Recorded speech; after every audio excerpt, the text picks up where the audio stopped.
ಶಿವಣ್ಣ ಮತ್ತು ಲಕ್ಷ್ಮಿ ಎಂಬ ದಂಪತಿ ಒಂದು ಚಿಕ್ಕ ಹಳ್ಳಿಯಲ್ಲಿ ವಾಸಿಸುತ್ತಿದ್ದರು.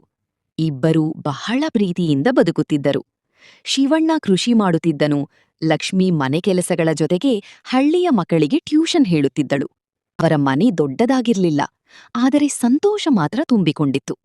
ಆದರೆ ಅವರ ಜೀವನದಲ್ಲಿ ಒಂದು ದೊಡ್ಡ ನೋವಿತ್ತು. ಅವರಿಗೆ ಮಕ್ಕಳಿರ್ಲಿಲ್ಲ. ಮದುವೆಯಾಗಿ 10 ವರ್ಷಗಳಾದರೂ ಮಗುವಾಗದೇ ಇದ್ದುದರಿಂದ ಹಳ್ಳಿಯ ಜನರು ಹಲವಾರು ಮಾತುಗಳನ್ನು ಆಡುತ್ತಿದ್ದರು. ಕೆಲವರು ಇವರ ಮನೆಗೆ ವಾರಸುದಾರರೇ ಇಲ್ಲ ಎಂದು ಕರುಣೆ ತೋರಿಸುತ್ತಿದ್ದರು, ಇನ್ನು ಕೆಲವರು ಹಾಸ್ಯ ಮಾಡುತ್ತಿದ್ದರು.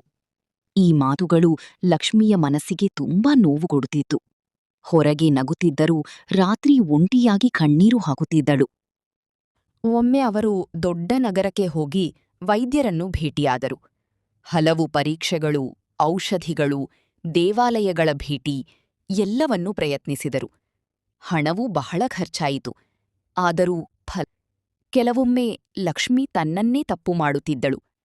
ನನ್ನಿಂದಲೇ ನಮ್ಮ ಮನೆ ಖಾಲಿಯಾಗಿದೆ ಎಂದು ಅಳುತ್ತಿದ್ದಳು.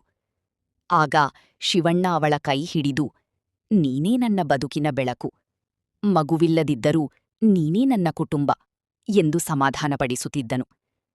ಕಾಲ ಕಳೆದಂತೆ ಹಳ್ಳಿಯ ಜನರ ಮಾತು ಇನ್ನಷ್ಟು ಹೆಚ್ಚಾಯಿತು. ಕುಟುಂಬದವರೂ ಸಹ 2ನೇ ಮದುವೆ ಮಾಡಿಕೊಳ್ಳಲು ಶಿವಣ್ಣನ ಮೇಲೆ ಒತ್ತಡ ಹಾಕಿದರು. ಆದರೆ ಶಿವಣ್ಣ ಅದನ್ನು ಸ್ಪಷ್ಟವಾಗಿ ನಿರಾಕರಿಸಿದನು.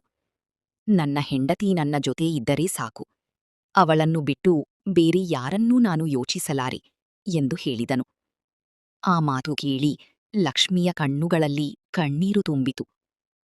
ಒಂದು ದಿನ ಲಕ್ಷ್ಮಿ ಟ್ಯೂಷನ್ ಹೇಳುತ್ತಿದ್ದ ಮಕ್ಕಳಲ್ಲಿ ಅನಾಥನಾದ ರವಿ ಎಂಬ ಹುಡುಗನನ್ನು ಗಮನಿಸಿದಳು. ಅವನಿಗೆ ಯಾರೂ ಇರಲಿಲ್ಲ. ಬಡತನದಲ್ಲಿ ಓದುತ್ತಿದ್ದ ಅವನ ಸ್ಥಿತಿ ನೋಡಿ ದಂಪತಿಗೆ ಕರುಣೆ ಬಂತು. ಅವರು ಅವನ ಶಿಕ್ಷಣದ ಹೊಣೆ ಹೊತ್ತು ತಮ್ಮ ಮನೆಯಲ್ಲಿ ಇರಿಸಿಕೊಂಡರು. ನಿಧಾನವಾಗಿ ರವಿ ಅವರ ಜೀವನದ ಭಾಗನಾದ.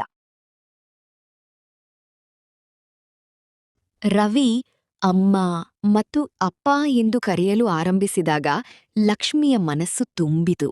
ಶಿವಣ್ಣನಿಗೂ ಹೊಸ ಜೀವ ಸಿಕ್ಕಂತಾಯಿತು. ರಕ್ತದ ಸಂಬಂಧವೇ ಕುಟುಂಬವಲ್ಲ, ಪ್ರೀತಿಯೇ ನಿಜವಾದ ಬಂಧ ಅಂತ ಅವರು ಅರಿತುಕೊಂಡರು. ವರ್ಷಗಳ ನಂತರ ರವಿ ದೊಡ್ಡ ಅಧಿಕಾರಿಯಾಗಿದ್ದನು.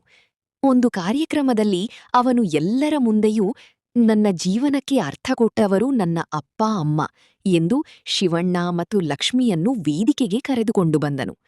ಆ ಕ್ಷಣದಲ್ಲಿ ಅವರ ಕಣ್ಣುಗಳಲ್ಲಿ ಸಂತೋಷದ ಕಣ್ಣೀರು ಹರಿಯುತ್ತಿತ್ತು.